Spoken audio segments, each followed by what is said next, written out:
Sahabat Ekumene jumpa kembali dalam program Kristen dalam Berita.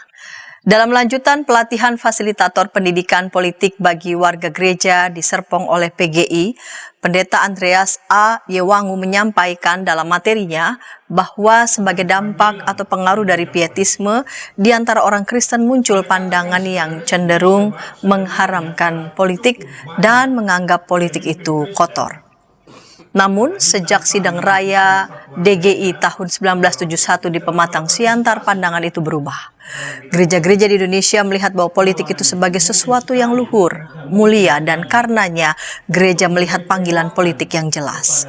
Dengan mengutip Injil Lukas 4 dan Yeremia 29, Pendeta Andreas Yewangu yang juga anggota Dewan Pengarah Badan Pembinaan Ideologi Pancasila ini mengatakan bahwa kalau umat Tuhan di pembuangan saja diminta Tuhan untuk mengupayakan kesejahteraan kota dan mendoakannya, di mana kesejahteraan kota itu punya padanan definisi yang sama dengan politik, maka kita di Indonesia sebagai orang yang bukan dibuang, melainkan bangsa yang merdeka, perlu bersama-sama masyarakat Indonesia lainnya mengupayakan kehidupan politik menjadi kehidupan yang luhur, baik, dan Pancasilais. Karena itu, ia mengharapkan agar orang-orang Kristen jeli dalam memilih pemimpin. Agar tidak salah pilih, maka ia mengusulkan 18 kriteria pemimpin yang perlu dipertimbangkan.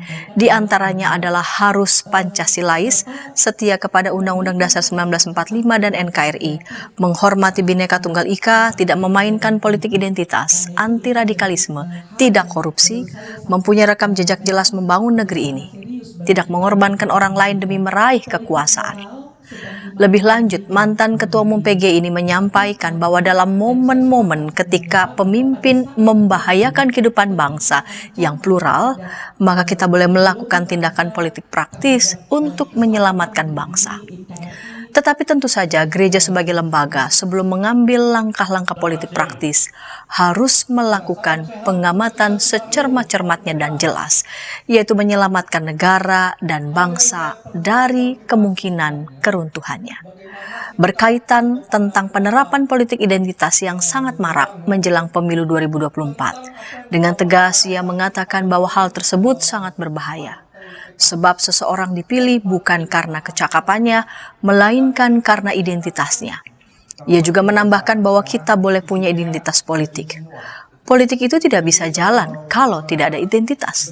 Tetapi jangan mempolitisasi identitas untuk kepentingan kekuasaan jangka pendek. Demikian Kristen dalam Berita dari YKB GKI TV untuk gereja-gereja di Indonesia.